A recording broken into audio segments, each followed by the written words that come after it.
to MAE5790. It's Nonlinear Dynamics and Chaos. And you are welcome to call me Steve. A lot of grad students do. My own grad students do that.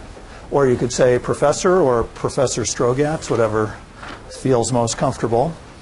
I have my office hours on Mondays, 1:30 to 3:30 over in the math department, Malott Hall, 533 Malott. So, teaching assistant, we are still working on that. I'll let you know. The textbook is a book I wrote some years ago. Did people look in the campus store? Is it there? It's still there? All right. So you should be able to get a copy if you want one. There are pirated copies available for free on the internet. I don't recommend that you do that, but it's up to you. Let's see, what else? So website. We're going to use Piazza this term, and some of you probably received an email from me or from Piazza. Yes. If not, you should enroll yourself in the course there. So I've listed the website on this handout. And we're going to sort of live there. If you have email questions, you should post them there. It'd be better to do that than writing to me directly, because other students might answer you, or you could help other students if you know the answer. And all the homework and other information will be posted there. We're being videotaped, or at least I am, by our friends at Video Note. So that means that you can watch the lectures afterward if you miss them, or if you just want to go over a point that was confusing. And I think they'll be posted probably within a day or two after the lecture occurs, with all kinds of other nice features like key topics are tagged and you can search them, and so they're very valuable and handy. Okay, we have grading, you know, in the course. There's homework, there's a midterm test, and there's a final test. The midterm will be in class, which I see is going to be kind of tough conditions in terms of how crowded you are, but I don't know. I guess we'll make the best of it. The final exam will be a take-home. I'll assign it so that it's due on the last day of the semester. And you'll have a week to do it. It won't take a week of work. It'll probably take maybe like 10 hours of work. But you'll have a week, so I don't want there to be huge time pressure. Anyway, we'll talk about the details of the final, but that will be essentially everything goes except for working with someone else. You can use the web, you can use computers, anything you want. Look up stuff in books. Homework I'll be assigning on Thursdays, and it'll be due the next Thursday. Now, the homework poses a little bit of a problem because there are answer manuals for the book all over the internet. And so it makes it hard for me to give you credit for doing the homework, because in the past I have found that students copy the answers off the internet. And so rather than making that an academic integrity violation, I want to say that you're allowed to do that, because some of you will do it anyway. And I don't feel like, you know, trying to enforce a policy of honesty about that. So if you think it's helpful to you to copy the homework from some other source, including your best friend or off the internet, go ahead and do that. You're allowed to do it. I think it's a poor way to learn the subject, which presumably is why you're here. So I would recommend working on it either by yourself or with a friend, and writing up your answers by yourself. So as I've said here on the academic integrity part, for tests it's the usual thing. You can't copy or work with someone. But you can do that on the homework. But I want you to write up the answers on your own. The thinking being that it might be to some benefit, even if you're copying, to write it out in your own hand or to type it up. That is, do not hand in a photocopy of an answer manual. That would really be ridiculous. And also, if you do copy from someone else or you have collaborators, please be honest and say who they were. And there's no, as I keep saying, there's no penalty for doing that. So just tell the truth. Just like you would if you were writing an academic paper. If you were quoting something, you would cite that reference. Otherwise, it's plagiarism. So just get in the habit of saying who your helpers are. And if you don't do that, then that really is an academic integrity violation, and I will have to pursue that with you. So we don't want to do that. Is there any question about anything so far? The topics in the course. Well, so I'm going to discuss that in a little more detail in a minute, but just roughly speaking, we start with, well, you can read it here on the handout. We're going to walk through the whole textbook. So let me now try to give you a little more information about what you might need for prerequisites. I would say the absolutely indispensable thing is calculus. You have to be good at curve sketching. That is, when I state some curve, a function of x, and it might have parameters in it, you should feel comfortable drawing that curve by hand, not on a graphic calculator. You should be able to draw a family of curves as a parameter changes. You want to be able to feel comfortable with that part of calculus. At some points, we'll need some linear algebra about eigenvalues and eigenvectors. You might need a little bit of advanced calculus to know what a Jacobian is. You certainly need to know how to take partial derivatives. A little bit of multivariable Taylor series, but not much. And that's about it. At one point, we use Fourier analysis, but I won't assume you know that, so that'll be described. It's very helpful if you have a good science background. So if you know freshman physics, a little biology, some chemistry, the more science you know, the better. Engineering will be helpful too, but none of it is strictly required. It's a broad and diverse class, and so I'll try to sketch any science that we need.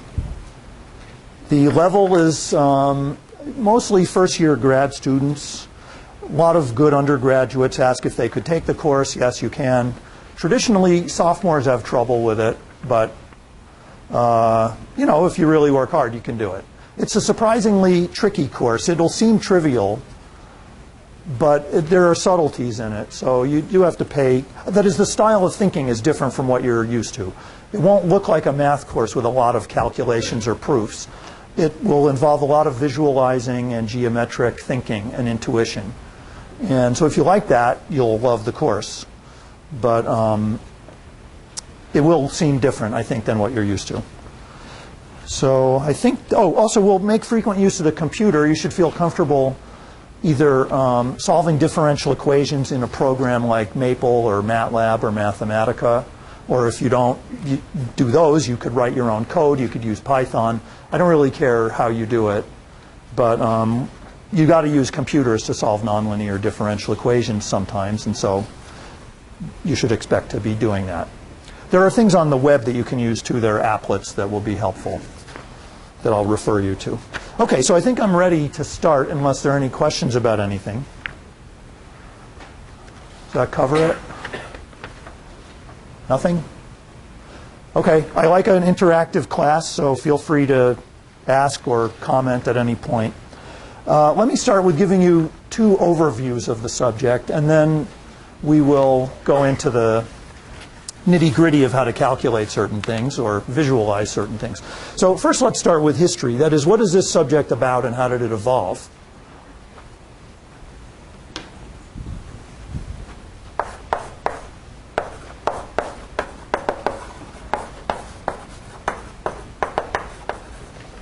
Okay, so the historical overview, and this is a very telegraphic overview. I'm not going to give a comprehensive treatment, but these are the high points. I would say the beginning is 1666. Isaac Newton is at that point 24 years old, and he has a big year in 1666. More or less invents calculus, figures out the laws of optics, discovers universal gravitation. It's a good year for him. He has other results. But anyway, so as far as our concern, this is not really true to say that he invents ordinary differential equations, but he goes much farther with them than anybody else up to that point. And for the first time in humanity's history, explains the orbits of the planets.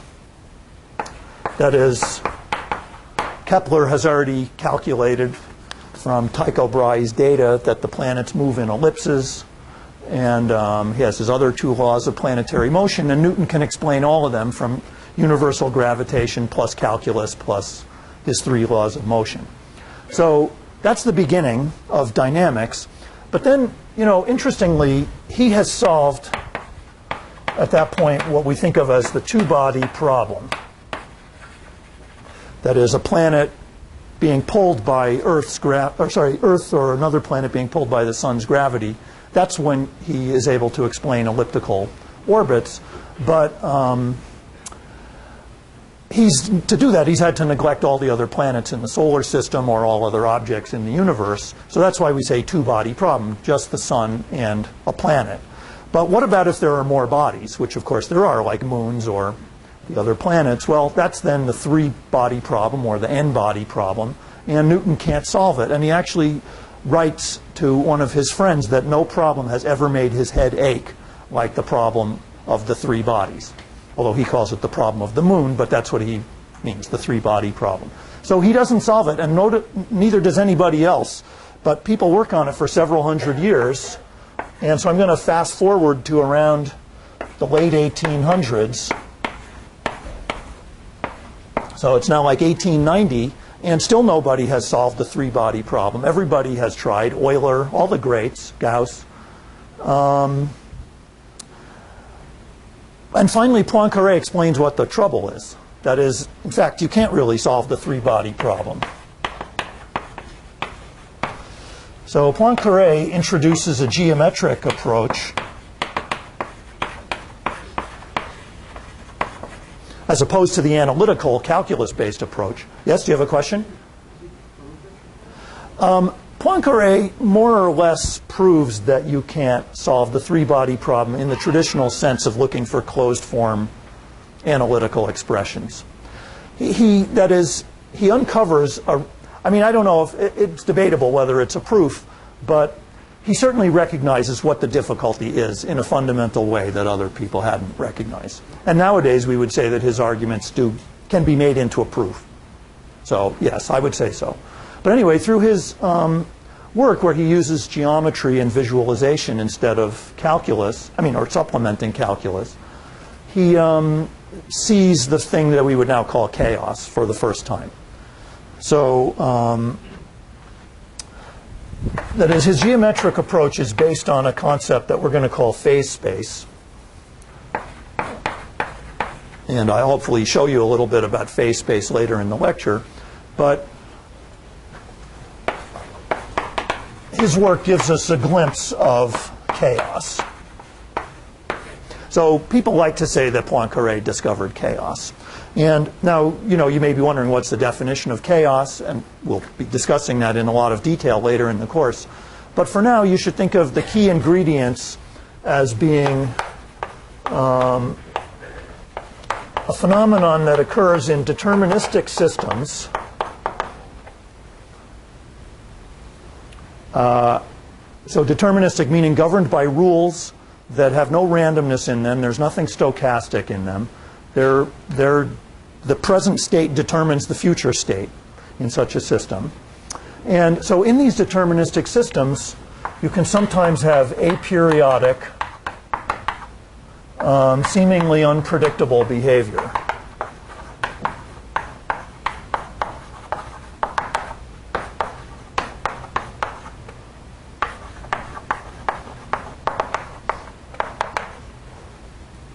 So in a deterministic system. So aperiodic meaning it doesn't repeat. It's not just repetitive motion. It's also not motion that just settles down to equilibrium. So it's something that doesn't repeat, it doesn't settle down, yet the system is deterministic, and it has this quality that looks slightly random. That is, it seems hard to predict in the long run what it's going to do. And it also has this property that it displays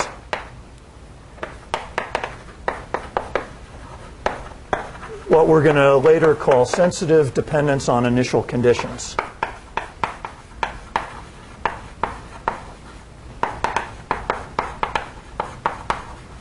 So that's a key ingredient. Sensitive dependence on initial conditions means that if you compare the behavior of the system starting from some initial condition, and then you imagine slightly changing it just a little bit, the behavior will stay the same for a while, or approximately the same, But then very rapidly, in fact exponentially fast, the two solutions will diverge. And so that's what I mean by sensitive dependence, that small errors or small uncertainties get amplified exponentially fast, and that makes long-term prediction impossible. But don't think of it as randomness, because short-term prediction still is possible before the errors get too big. So anyway, this is something that Poincaré can see in his work. And you might think that's the beginning of the chaos boom, except it's not, because nobody really understood what Poincaré did. And another thing that's sort of interesting is that he was very bad at drawing. In fact, he got a 0 on the entrance exam when he went to college on the mechanical drawing part. He was absolutely pathetic at drawing. And so in his books and papers, he tended not to draw pictures of what he was thinking about, even though he was very visual. And so he described a certain thing, a shape that was the essence of the chaos he had discovered, but he did not draw a picture. And I really think that hurt the understanding of the subject, that nobody really knew what he was saying. Another thing that hurt is that, if you remember, this is the late 1800s, now starting to be the early 1900s. Classical mechanics is not where the action is. Right? What is the action in the early 1900s? Quantum mechanics is just getting started, right? Max Planck, the photoelectric effect, and relativity is being invented. So physics is all not about the three-body problem anymore. People have been sick of that for 200 years at this point. And so Poincaré's work is just a big nothing, except a few mathematicians notice it. But anyway, so there it is, late 1800s. And meanwhile, in, like, say, from the 1920s to the 1950s, you have sort of the great era of nonlinear oscillators in physics and engineering.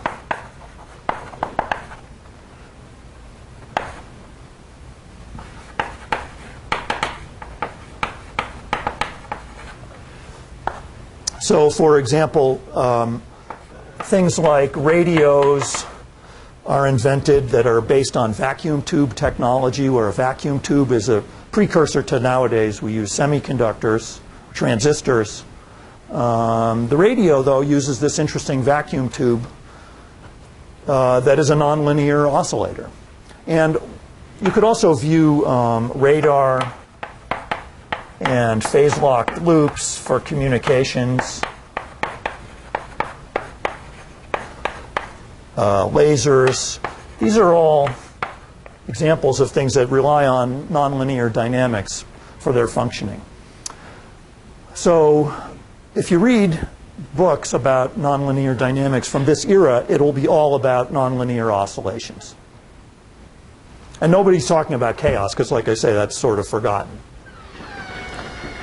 Meanwhile, around 1950, the computer, as we know it today, is invented. You know, partly stimulated by World War II and also the Cold War. So the high-speed computer, the programmable computer, is there, and that gives dynamics a tremendous new tool for thinking about things and visualizing them. And it's used very powerfully in the 1960s,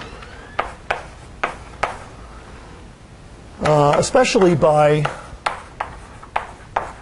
one of the heroes of this course, Edwin Rentz, who was a meteorologist and mathematician at MIT. So we'll be hearing about his work towards the end of the course. He's known especially for his work on a chaotic system in a model of convection in the atmosphere. So he was interested in weather forecasting, and he was led to a very simplified fluid dynamical model of convection rolls in the atmosphere that he found exhibited this kind of unpredictable behavior that, you know, he also didn't use the term chaos, but he did write this very important paper in 1963 that we're going to go through with a fine-tooth comb called Deterministic Aperiodic Flow. or non-periodic flow, something like that. And it's an absolutely beautiful and readable paper that should have started the chaos revolution, but he too was ignored, partly because his work was published in a journal that physicists and mathematicians don't read, the Journal of the Atmospheric Sciences, and partly because his colleagues in fluid dynamics said, this is a ridiculous model, this is not a correct model of the atmosphere, so this doesn't tell us anything. And so nobody really got what a tremendous breakthrough he had made until sort of the 1970s, mid-70s. This is the boom years for chaos theory. So 1975 or so, well, actually, I guess I should say one other thing in the 60s is that there's also work by a mathematician named Stephen Smale and three others who always go by this abbreviation KAM, Kolmogorov, Arnold, and Moser. This is very deep work by mathematicians, pure mathematicians, about sort of following up in the stream that Poincaré started, and that was always kept alive through pure math, but that the rest of the world wasn't aware of, certainly not physicists. So this is very deep and interesting work that if you take a course, a pure math course in chaos, it'll be all about these kind of topics, and much less so the other things I've described. We won't be talking about those much, but you could take those if you want to take something like Math 6170. You could learn about these things. Anyway, so in the 1970s, everything starts happening. You have a population biologist named Bob May who notices chaos in iterated mappings, just simple dynamical systems of this form, where time is this letter n, discrete, just n equals 1, 2, 3, 4, like that. And these are simplified models of populations. You could think of this as just a function that you could program in your calculator, and you put in a number, press that function button, you get a new number, apply that function again, and just keep doing that. You may have done such games on your calculator, like pressing the cosine button over and over, or the square root button. These are iterated maps. And so that's probably the simplest model of chaos that we'll be studying after the Lorentz system. Also, May wrote a paper in 1976 called something like Simple Dynamical Systems with Very Complicated Dynamics, or no, Simple Nonlinear Systems with Very Complicated Dynamics, which was published in Nature where everyone could see it. And it got many people realizing that there was a whole subject waiting to be studied. And actually May made what he called an evangelical plea that we should stop teaching only linear math to our college students and our graduate students and show them that once you allow systems to be nonlinear, all bets were off, and you could discover all kinds of things. And it was time to stop lying and to start doing that in our classroom. So here we are trying to do that. But anyway, so May really made the case. And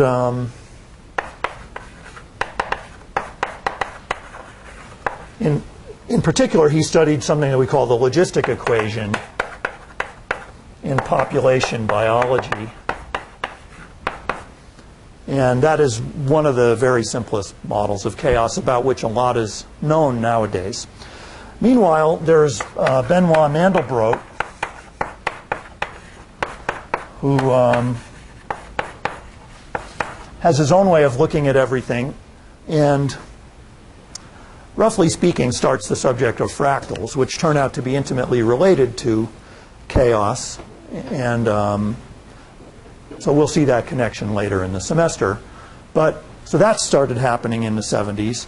A biologist named Art Winfrey, Cornell undergraduate in engineering physics, was working on biological rhythms from a mathematical point of view. So nonlinear oscillators in biology.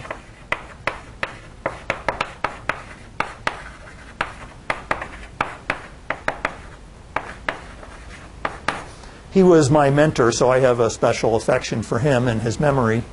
But he really did extremely important and influential work about bringing math, and especially topology, into biology. And finally, there's the work of Ruel and Tawkins, who were pure mathematicians, but who had the idea that the chaos that people were seeing in, say, like Lorenz's system or in these iterated maps, that might be relevant to the greatest unsolved problem in classical mechanics, which is the problem of turbulence. That is, what is going on with turbulence in the Navier-Stokes equations or in real fluid systems? And the question was, could what we were learning about chaos shed light on this age-old problem of turbulence? That is turbulence just another name for chaos, or are they different? What's the relation? So Ruel and Tawkins had some very suggestive ideas about that stimulated many people. And so all these things helped make chaos become, also the subject got named around that time by Jim York, a mathematician at Maryland. So anyway, it got to be a big story in the 70s. I would say the high point of the whole thing is around 1978, when a young physicist named Mitchell Feigenbaum discovered a really startling connection between the work on the logistic map and other iterated maps, and found, well, he discovered a connection between all that and work on phase transitions that was going on actually largely at Cornell through work by like Professor Ben Whittam in chemistry, or Ken Fisher, who was in physics, and later won the Nobel Prize for his work on renormalization group in physics. And so the connections were between phase transitions and chaos. And so what Feigenbaum noticed was what has come to be called a universal route to chaos. That is, totally different physical or biological or chemical systems could go chaotic in the same way, quantitatively. That there were mathematical laws about the progression into chaos from order. And Feigenbaum discovered those and found, as I say, that they were universal. They occurred the same way in these systems that had nothing in common at a scientific level. And so that was really hard to understand and hard to believe, but he explained it through connections to phase transitions in statistical physics.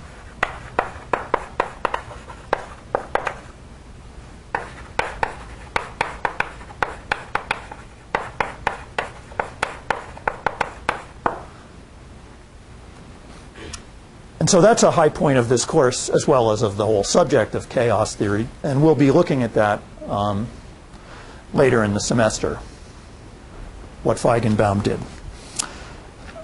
Key point in his analysis was to use, as I said, the renormalization group.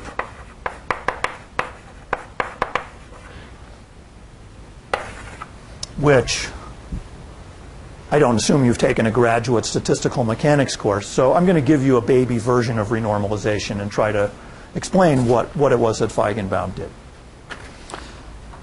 Then, by the 1980s, let's see, so I should be thinking about when you guys are born, because that's a very natural point in time for you to be interested in. That would be, I suppose, something like the 1990s. Is that right? Yeah, so we're not there yet. Okay, so 1980s, right. This is the time when chaos and nonlinear dynamics become fashionable. In fact, they're very hot at this point. This is when the world becomes aware of them. Fractals, too.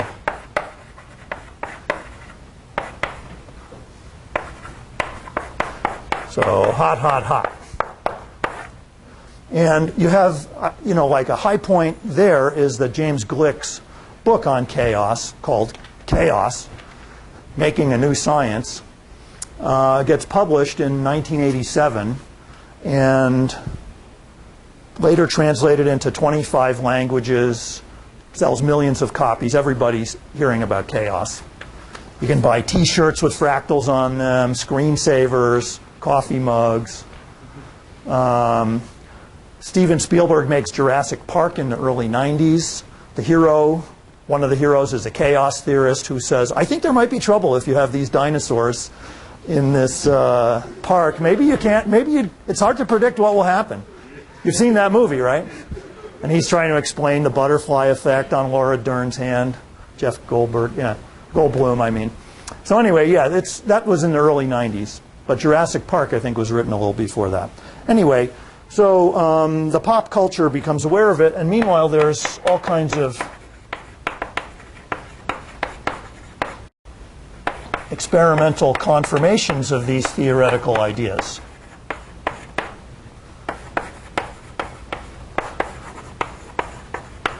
So I'll describe those in various physical and biological systems after we do some of the theory. And then, okay, so then what happens? Well,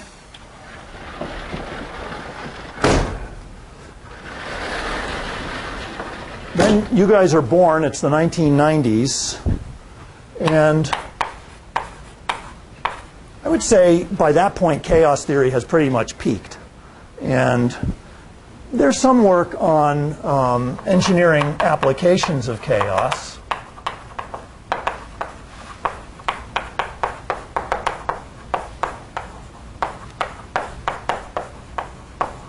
Like using chaos for encoding private communications. That is, what's chaos good for? Is it just a nuisance, or when we use it, can we exploit it in some way? So that becomes a question. But the subject really sort of starts to drift into more complicated things. That is, instead of systems with just a few variables, which is really what chaos theory is about, this complicated behavior in systems with 3 or 4 small numbers of variables, the interest starts to drift into what are now called complex systems, which have millions or billions of variables. And so that becomes the hot subject of the 90s, and then into the years sort of 2000s to the present. Complex systems is where the action is, and also network theory. So I would say this is kind of mainly what we're interested in these days. Chaos, it'd be hard to get tenure being an expert in chaos and nothing else. You could in a math department again, but scientifically the field has moved on. So that's a very quick overview of the whole story, but let me try to give you now the logic of it rather than the history. Do you want to ask anything or comment before we move on? Yes? Did anybody use Poincaré's work on the everybody problem when the space race started up? So the question was, did anybody use Poincaré's work on the three-body problem when the space race started up? Yes, it turns out that there are some. So the trajectory planners who think a lot about orbits of satellites or spaceships, they certainly knew about Poincaré's work and work that followed from it. I don't know that they needed it for like the moon mission, but it has been, the ideas of chaos have been used in some surprising ways to do very low cost missions. Like actually there was a famous case of I can't remember whether it was a satellite. I think it might have been a satellite or some other vehicle that was in trouble. And the trajectory engineers needed to find a way to get it back to the Earth. But it didn't really have any, had a very weak rocket on it. I mean, it just sort of had like little course correction rockets. Not enough to bring it all the way back to Earth in the standard way. But using chaos theory, it was possible actually to plan a route that required almost no power, where you could sort of use, you were sort of surfing the solar system and using the sensitive dependence in a way that actually helped you get this injured satellite back with almost no fuel. It was kind of amazing. So that was a big surprise to the more traditional engineers of trajectories who think of it in terms of you need a powerful rocket to steer you through the solar system. You can actually sort of cruise along on the gravity of the solar system and its chaotic trajectories if you know what you're doing. That was kind of amazing. So yeah, I tell that story in some detail in my course for the teaching company, if you want to watch some of those videos. Yes?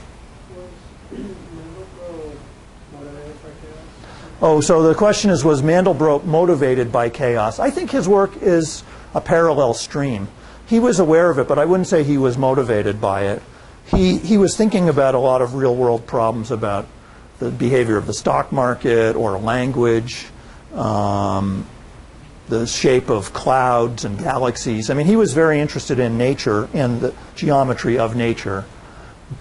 And he did do something, you know, that now is called the Mandelbrot set, which is very closely related to iterated maps. So he came close to working on chaos, but that wasn't his main interest. It just happens that some of the geometric shapes we encounter in studying chaos are fractals. And so that's the main connection. All right, let me leave the history part there and now try to talk about the logical aspects of what we're doing. That is, what's the math in all of this?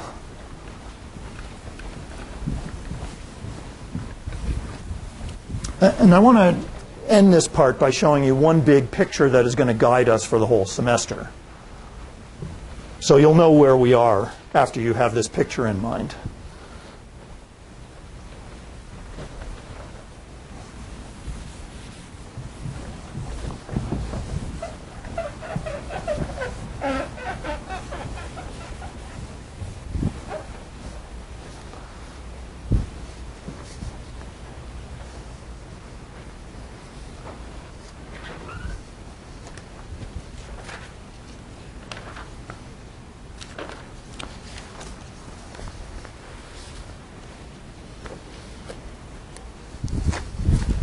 Okay, so the logical structure of dynamics.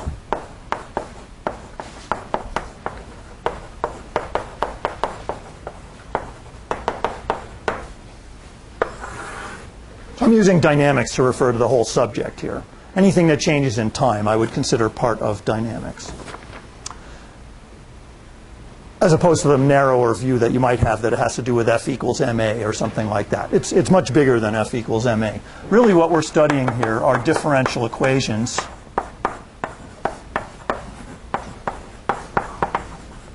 and we'll often write them like this: x dot equals f of x, where my notation is that, okay, so the dot means time derivative. And x with an underline means a vector. So this is some element of Rn. So that is, if you want to write it in coordinates, it's x1 to xn. This is my x. And this space, Rn, we'll frequently refer to as the phase space, or sometimes we might call it the state space of our system. And f is some given function, typically a nonlinear function. So if we write this in components, we've got x1 dot is some function f1 of x1 to xn. And there are n such equations, the last being xn dot is fn, some other function of x1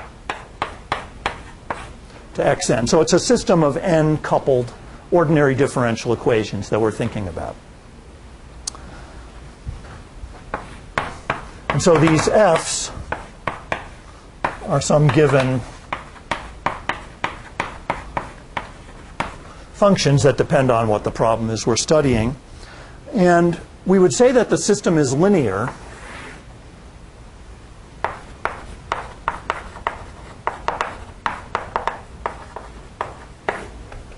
if all the xi's on the right-hand side, if they only appear to the first power only.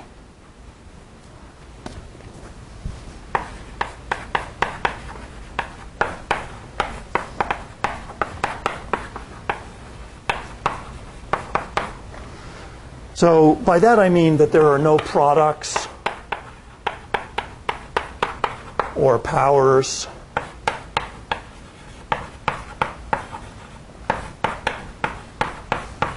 or functions of the xi's. And so that is, nonlinear terms would be things like, say, x1 squared. That would be a power. That's a nonlinear term. Or x2 times x3 is nonlinear. Or something like sine of x4 or e to the x5. I mean, these are all nonlinear terms. So we don't want any of those if we want a linear system. We just have x's by themselves times constants. Yes? Right-hand side. RHS, right-hand side. So you've studied linear systems in linear algebra or linear differential equations courses. Yes? Yes. Now the question is, are we only interested in autonomous systems? So remember, if the right-hand side doesn't depend on time, which as I've written it, it only depends on the x's, not time, then that's called autonomous. And I'm going to pretty much stick with autonomous systems in this course. There are some times when we have problems with external forcing where it is natural to put in time on the right-hand side. But for the most part, we won't be dealing with those. And on the few occasions when we do, you can still make those into non-autonomous systems. Sorry, you can make those into autonomous systems by introducing another variable. You can always say t dot equals 1. And then you just regard the state space as x1 up to xn and t. And then it's now, again, an autonomous system. The reason we like that, I guess I should clarify that when we get to this point, but autonomous systems are the nice place for us to be doing the geometric work that we're going to do. That is, we want to visualize the phase space as having arrows in it, vector fields, and those vector fields shouldn't be changing for our geometric picture. We want our picture to be frozen. And if you allow explicit time dependence, the vectors are wiggling as a function of time, and it messes up the geometry. So I will not tend to consider non-autonomous systems. And that's pretty customary in this subject. Oops, I guess all right, well, anyway.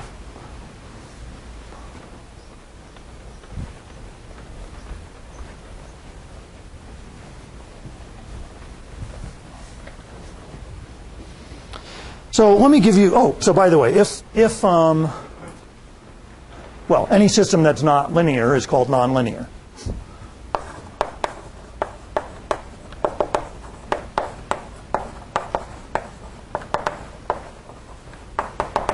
So let's do a few quick examples. A classic one would be, say, the simple harmonic oscillator.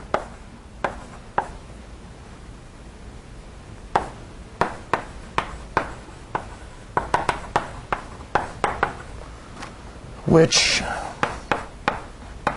you're probably used to writing as something like mx double dot plus kx equals 0. And right away you notice that doesn't exactly fit our framework, because I said we're only going to write systems of first order equations, and there's a second derivative, the x double dot. So, but we can convert this into our framework by this little trick. So to put this in the form of x dot equals f of x, we'll introduce some new variables. Let's let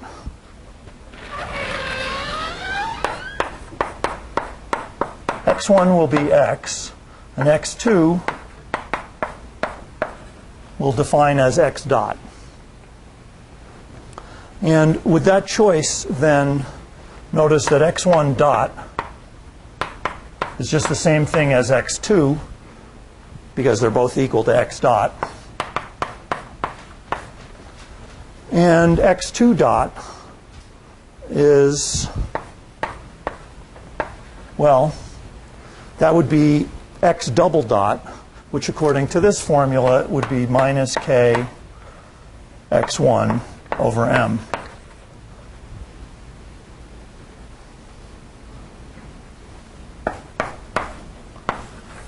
So that is now a system of the type that we said we're always going to be considering.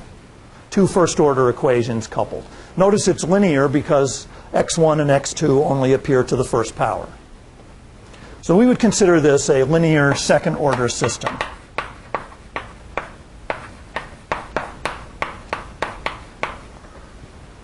Whereas in contrast, something like the pendulum, which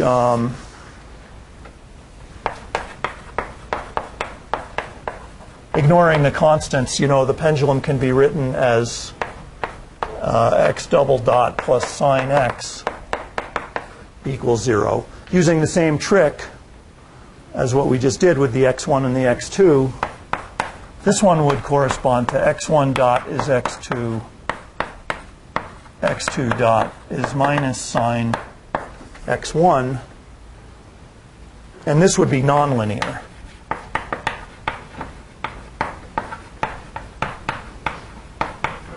And second order because of this nonlinear term sine of x1. Right, x1 is not just appearing to the first power. You probably learned in some course that to think about the pendulum, you use the so-called small angle approximation, where you replace sine of x by x, but you recognize that that's just throwing out the essence of the problem. Now you're making the nonlinear system into this linear system, which is okay for small angles, but if you want to understand something like what happens when the pendulum goes over the top, that's not going to work. So you need some other mechanism or method for looking at this, and that's the kind of thing we'll be learning how to do. Now, how are we going to do that? So if you've ever actually studied the solution of the pendulum analytically, you might know that it involves something called elliptic functions, which almost nobody teaches anymore, although Richard Rand does still teach them.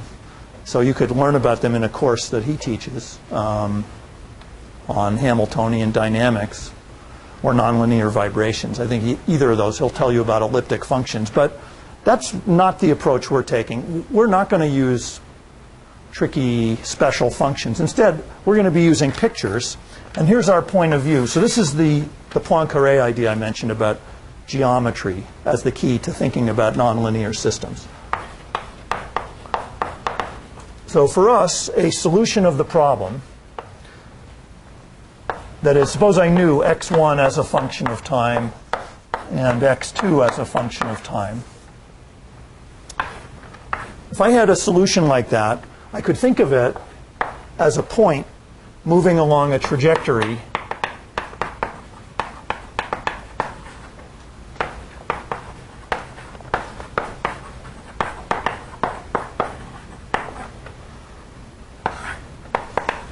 in this space with coordinates x1 and x2.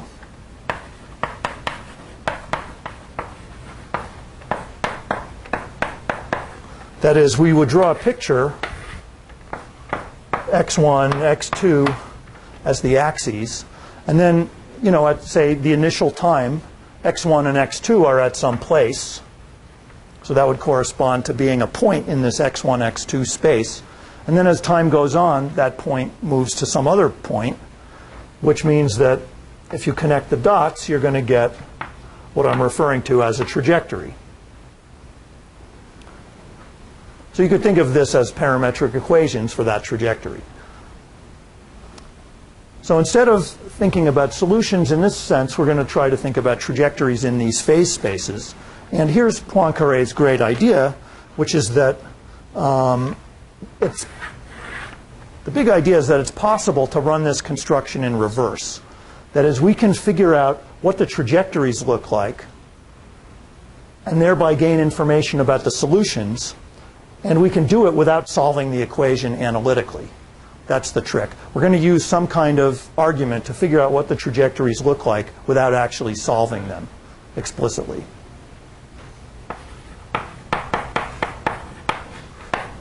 So we'll try to find what people call the phase portrait.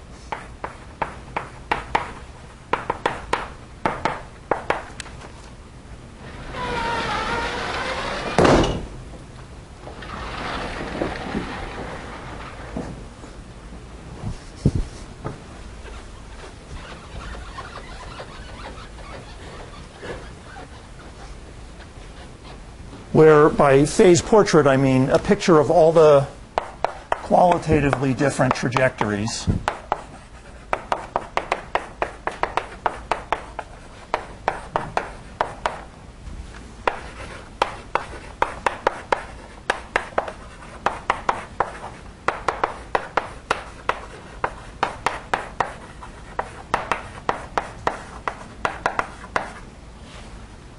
And we'll try to do this without solving the differential equation analytically.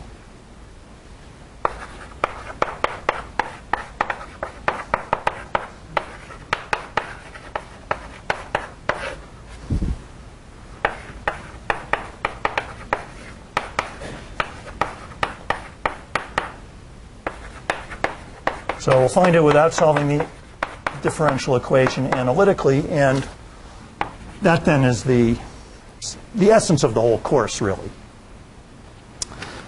All right, one last thing before I start doing some math is I was saying that I wanted to give you the logical structure of the course, and so now we're in a position to do it. Now that we have this concept of phase space and also the order of a system, referring to how many equations there are in our when we write it as a system. Let me try to give you what I think of as the dynamical view of the world, where I map the whole of the universe onto 2 dimensions and see where everything fits. You should be thinking to yourself a little bit about what's wrong with this picture, because there are many things wrong with it. But it's still, I think it's helpful and kind of interesting to look at things this way, even though it's imperfect. That is, so let's give yourself some room. Put a big table of linear and nonlinear systems. And then across the top, classify things according to how many equations there are when you write the governing equations as a system. So we'll have things that have just 1 variable, or 2, or 3, or more than 3, but not too many. So I'll say like n greater than, like these are moderate sized systems. Then you could have gigantic systems with n much greater than 1, where here I'm kind of thinking of millions or billions, or maybe Avogadro's number of particles, you know, in a gas or something. And then you could also think of a continuum where n is infinite in the sense of a continuous infinity. And so let's just go through things that we know about and see where they would fall in this crude way of looking at things. We already talked about 2. So the simple harmonic oscillator in this approach would go right here under n equals 2 and linear. Whereas we said pendulum would go down here, n equals 2 but nonlinear. Something like you might have studied in electrical engineering or freshman physics is an RC circuit. The RC circuit would go there. It's first order linear. Anyone have any first order nonlinear things that have come to mind? You might have seen somewhere. There's lots, yes? Logistic growth of a population would be one. So yeah, simple model, say, of bacteria growing on a petri dish. So as you say, logistic growth. Also the problem of a skydiver, someone jumping out of an airplane. If you ask what's their velocity as a function of time, using the fact that air resistance is a nonlinear drag force. So skydiver dynamics, the velocity would be governed by first order nonlinear. So you see, these are the kinds of things you study in early in your college education. By continuum but linear, I'm thinking of things like the wave equation, or actually Maxwell's equations in electricity and magnetism are linear in the electric and magnetic fields. Actually, the Schrodinger equation is linear too. You know, in quantum mechanics, you can use a whole vector space formalism. The Hilbert space is the way where the bras and the kets, you know, the state vectors live in quantum theory. So that's a linear theory. Now you might wonder, why am I putting it on this chart? This has to do with partial differential equations. And it's because I'm thinking, you know, if I wanted to describe the state of something governed by a partial differential equation, I have to give you, let's say if it was the wave function in quantum theory, I'd have to give you the value of the wave function at every point in a continuous space. Right? To predict the next, what the wave function is at the next moment, you need a whole continuous infinity of information about the wave function at all the current locations.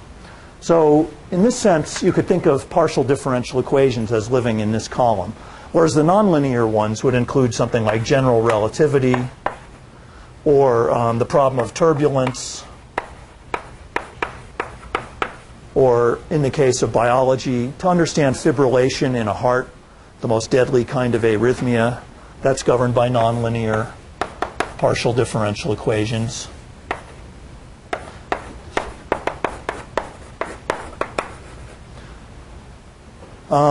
What else? So, I don't know. Anyway, you could sort of try to fill in the chart, but here's the plan for the course. We're going to be starting down here. Well, okay, first, what's the usual topic? I mean, this is kind of like freshman physics, these things up here. That's the usual part of college education.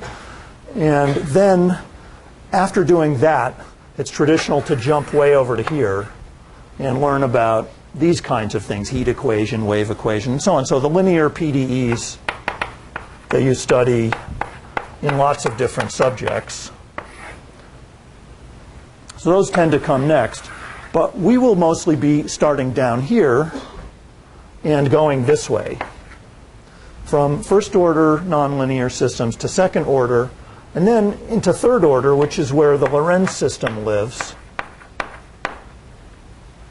So chaos first occurs here in the n equals 3 column for nonlinear systems. We'll prove a theorem, or actually at least state the theorem and discuss it, that shows that there's no chaos in 1- and 2-dimensional nonlinear systems. You need 3 dimensions or more for topological reasons.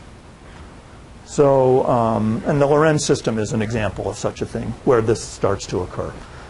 Also, the fractals and iterated maps that I mentioned earlier, although they don't really strictly belong here, because I'm thinking of discrete time when I talk about iterated maps rather than continuous ordinary differential equations. In terms of their complexity, they're comparable to the Lorentz system. So that's kind of our plan then, is to start over here on the left and systematically march through the semester to the right. And so this is our course here.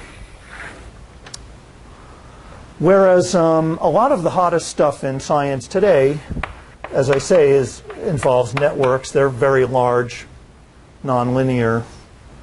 This is the realm of the complex systems down here. And this is really the edge of science. I mean, we don't know that much about what's going on in the lower right corner. We know a little, and that's where a lot of work is being done. But this part is now under good control, and that's what our course is about. Okay, so that's the overview of the whole subject. And is there any question then before we start doing some actual work? I hope that's helpful anyway to orient you. I realize it took a while to discuss, but nothing? Okay, so let's try to make this concrete now, talk about phase space in an example.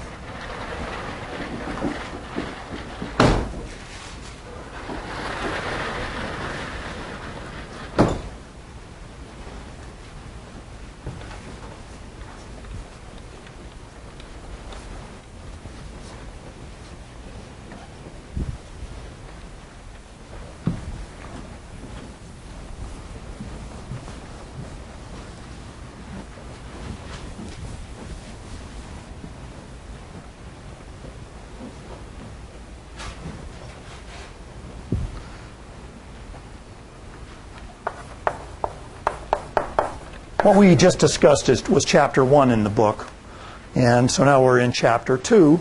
And Chapter 2 just has to do with these very simple systems of the form x dot equals f of x, where x is a real number, just a single real number. So these are 1D systems.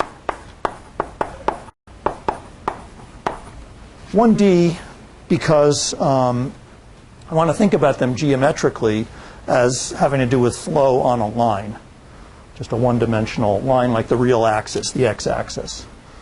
So here's an example of how we would analyze such a system. Suppose we had this problem, x dot equals sine x, which as you can see is first order, but nonlinear because of the sign. And now the traditional way you would do this, if you were taking a differential equations course, would be to think in terms of formulas. Like you would maybe do something where you separate variables, you go dx over sine x is dt, and then integrate both sides. So this is a separable differential equation. And this integral is no problem. That's t plus a constant. But the other one requires a little bit of memory. Dx over sine x. So this is the same thing as, that's called cosecant. So searching your memory banks or Wolfram Alpha or Mathematica or whatever, Maple, for integral of cosecant of x, or if you have a good memory, you'll remember that one way of writing it is minus log of absolute value of cosecant of x plus cotangent of x. There are other ways of writing it that are equivalent to this, but this is at least one way. And okay, so there's some nasty function. And then if we have an initial condition, say x equals x0 at t equals 0, then you can evaluate the constant and you find that t is the natural log of cosecant of x0 plus cotangent of x0. I'm skipping a little algebra here. Cosecant x plus cotangent x.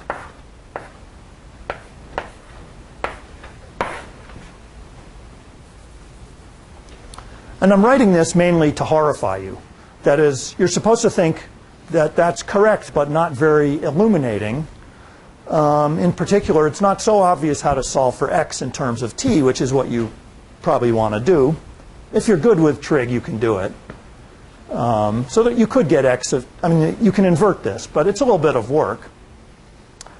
But my aim here is to say that, well, first of all, the sine function is pretty simple. If I had given you a nastier nonlinear function, you wouldn't even be able to do this integral.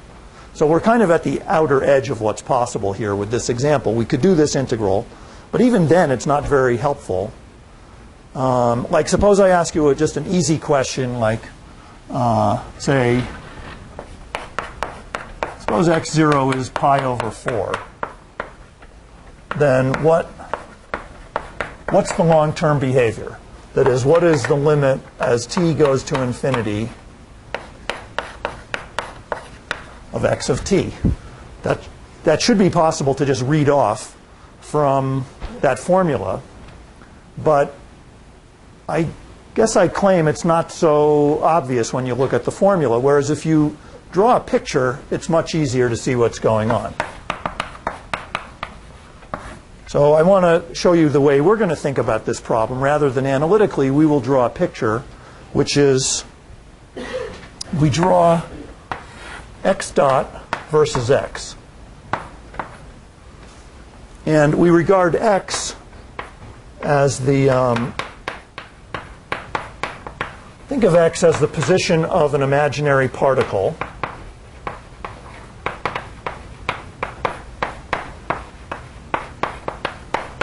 And the particle is confined to move on the x-axis. It can't get off there. It's just moving on this one-dimensional thread. And under that interpretation, x dot would then be its velocity. And the statement that x dot equals sine x, the differential equation, we now think of as a vector field. I mean, really, it's a velocity vector field on the x-axis. That is, it gives us a rule that says when you're at x, your velocity is sine x. And that tells the particle how to move. So if I draw sine of x, and this is where the curve sketching part is important. You have to know how to draw sine of x. Okay, good, you can do that. So there's sine of x, something like that. And now, what is this telling us? X dot is positive under this hump, so that means the particle would move to the right. Right? The flow is to the right because when x dot is positive, it means x increases as a function of time. So a particle sitting here would tend to increase its x, therefore moving to the right. Whereas here, a particle sees a negative velocity, and so it'll move to the left. And likewise, you could fill in these other regions. Over here, we would be going that way, and here we're going this way. And you might also notice there are places where x dot is 0. So those are important. X dot equals 0 at what we call fixed points.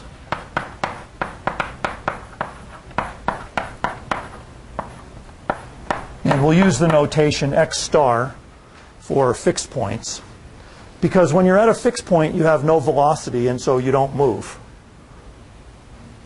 when you're governed by a first-order equation, as we are here.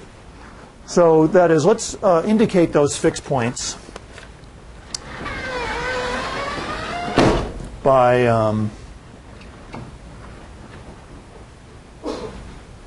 circling them. Let me draw this a little bigger.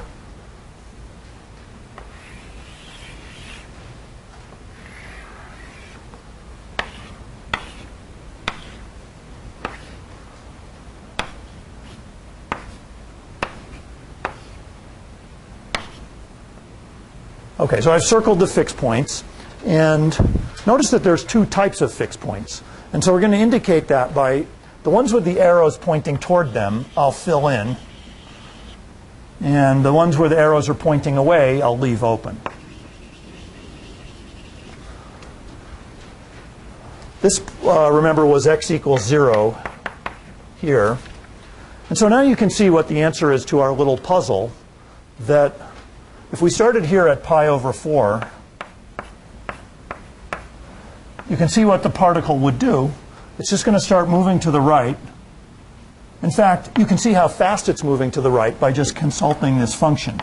Initially, its velocity is this number, the sine of pi over 4, that's square root of 2 over 2. Let's actually show this over here. We can graph qualitatively x as a function of time. And notice, of course, I'm not using any cosecants or anything. I'm just eyeballing it from the picture. Here we are at pi over 4 at time 0. And we would initially go up with a slope of sine of pi over 4. So root 2 over 2.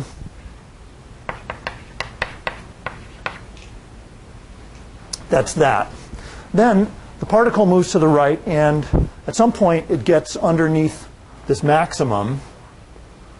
And now at the maximum, the sine function is 1. So we don't know when this time is. That's one weakness of this method. It's not quantitative, it's qualitative. So at some time, we're under the maximum, and then we're going up with a slope of 1.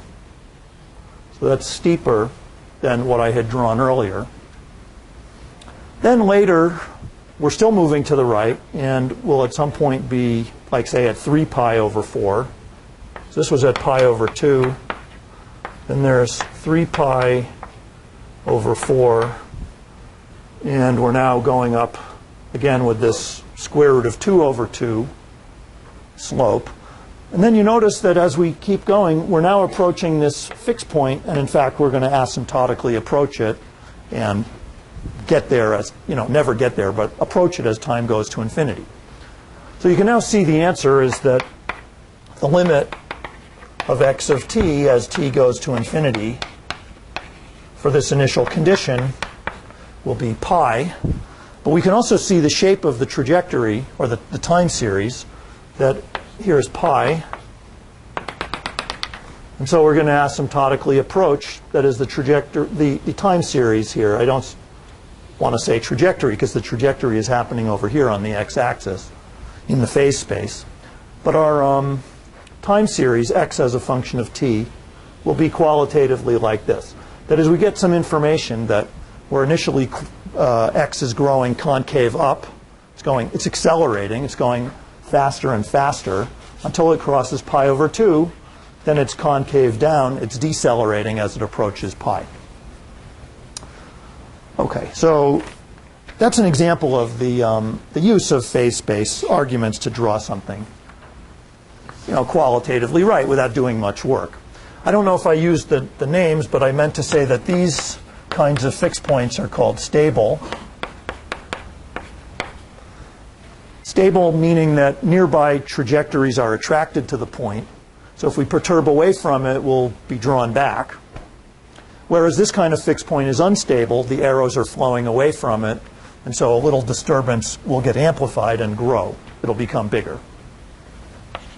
So the notation will be that we'll always draw unstable points as open circles and stable as filled in. Is there any question about that example? All right, let me try one more. I think I have just a couple minutes left. So we mentioned earlier the logistic equation in population biology, which is given by this differential equation. X dot is Rx 1 minus x over k, where R is a parameter that's positive and so is k. And we can try to rationalize this equation a little bit. That is, where would this come from? Here's one way you can think about it. The biologist would say that a natural quantity to look at is x dot over x. So if x is the size of the population,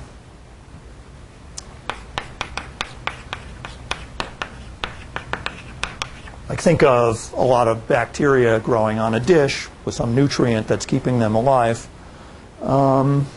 And then every 20 minutes they divide and make new bacteria. So x is the size of the population, and so x dot would then be the growth rate, right? Number of organisms created per unit time. And of course, the more organisms there are, the faster the growth rate, the bigger the growth rate will be. But what you want to do is normalize by the current population. That is, x dot over x you can think of as a growth rate per bacterium, right? It's a per capita growth rate, although that literally means growth rate per head. And I don't know if it makes sense to speak about the head of the bacteria. Maybe it does. But anyway, this is the per capita growth rate.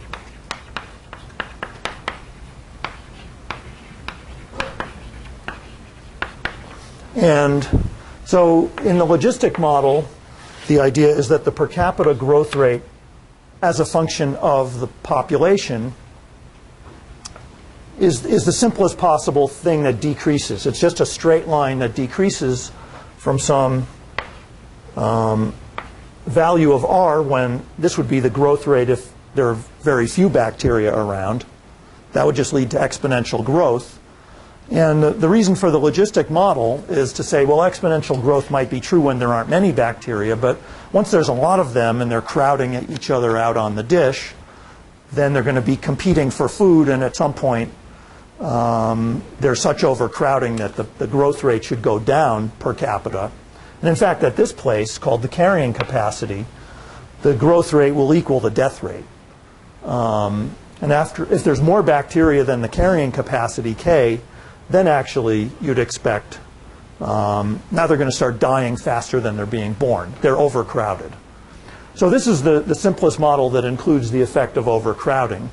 And if we want to analyze what it does, we can just draw the analog of our picture. And you can quickly come to a nice little conclusion.